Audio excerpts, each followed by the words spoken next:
is Ross Holt. I'm director of the Randolph County Public Library. I'm a member of the Randolph County Historic Landmark Preservation Commission and the Randolph County America 250 Committee.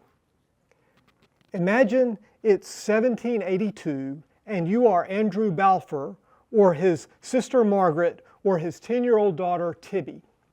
It's a Sunday near the end of winter and you are here on your plantation. Today we see neighbors, but there would have been no neighbors within easy reach. No airport nearby, no Ashboro. You and your family, your servants, you're out here on your own. There's a clamor and you rise from your Sunday activities to see what the commotion is about.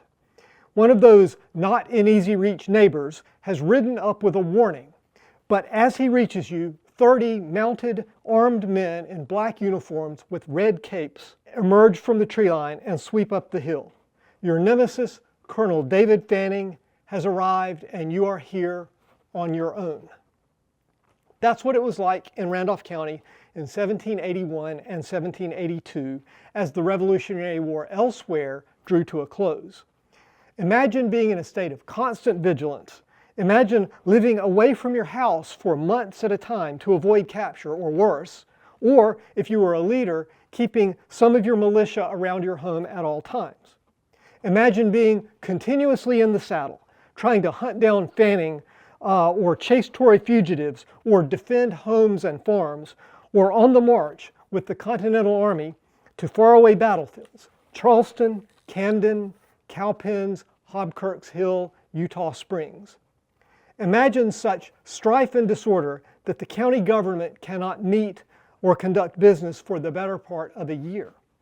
And every time you set foot on the road, you are in danger. That's what it was like being a patriot in Randolph County in 1781 and 1782. So who were Randolph County's patriots? They included whole families like the sons of Scots-Irish immigrant Samuel Clark, George, Joseph, Thomas, William, and John, who served throughout the war. Randolph County patriots came from all over the place. Many were born here, but many were from Pennsylvania, Virginia, or the Albemarle region of North Carolina. George and Michael Luther came from Strasbourg on the Rhine in Germany. John Fruit came from Wales, and Andrew Balfour from near Edinburgh in Scotland. Randolph County's patriots were women who, because the home front was so often the front line, faced as much danger as their husbands in the militia. William Bell, Randolph County's first sheriff, and his wife Martha McGee Bell made quite a team. William rode with the militia while Martha stood up to the British at home, chastising Lord Cornwallis when he took over their mill for the British Army camp and infiltrating the Army's subsequent camp at Walker's Mill to gather intelligence and report it to the Continental Army. During Fanning's raid, with William away on a militia mission, Martha organized a defense of their home place that drove off Fanning's attack. Up near present-day Archdale, Hannah Blair, though a Quaker, was a supporter of the Patriot cause. She is said to have hidden an American soldier from pursuing British troops by stuffing him into her feather mattress and sewing away on the seam of the mattress while the British searched her home. Randolph County's patriots were those people who gave their lives for the cause. Rank-and-file militiamen like David Brower, David McMasters, and Joel Benge, killed in an ambush at the mouth of Sandy Creek near present-day Ramseur. Henry Johnson, a patriot who had been captured and paroled by the Tories, but was found in possession of a firearm by another band of Tories and executed, though he explained that the gun was only for hunting. Captain John Bryant, killed in Fanning's notorious raid when he was caught at home. And of course, Lieutenant Colonel Andrew Balfour, killed when he too was found at home by Fanning. Others, mentioned in accounts of small skirmishes and incidents, one by one, one or two or three men killed, but whose names are not recorded. Randolph County's patriots suffered other losses and hardships. John Collier, the colonel of the county militia, who barely escaped with his life when Fanning struck, saw his home burned and wrote, "I have not slept in my house this 5 months without a guard.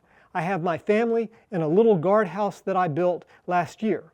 I am afraid that I will be under the disagreeable necessity to move from this part of NC with my family to some place where there are no Tories, for sure I am that I and they cannot live together, for I am in danger of my life at every moment. Captain William Searcy's home was plundered while he was fighting at Guilford Courthouse. William Milliken, a Quaker and non-combatant but a Patriot supporter, lost his family's home. Captain William Clark lost his home in Fanning's raid, and as his family hid out in the woods, one of his daughters is said to have died of exposure. Colonel Thomas Dugan was taken prisoner, although spared twice from hanging because the Tories held him in high esteem. He was relegated to a prison ship off Wilmington, only able to walk away when the British evacuated the town in November 1781. He arrived back at Randolph Courthouse emaciated and nearly unrecognizable, but he recovered and continued to lead his troops.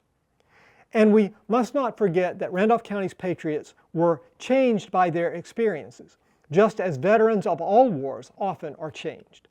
Captain William Clark was one of the most daring and determined spirits of that day, according to Randolph County's first historian, Joseph Addison Blair. Blair said that the post of danger had a fascination which he loved and sought. But after the brutal fighting ended, Clark began to reflect on some of his actions during the war. He rarely talked about his experiences, and when he did so, it was with tears.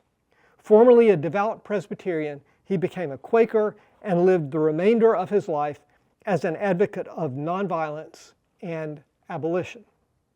We have to remember that Randolph County's patriots were men and women who, on account of their dedication to their cause, faced fear and uncertainty, suffered hardship and privation, sacrificed for their beliefs, found themselves profoundly affected by their experiences, and in many cases gave the last full measure.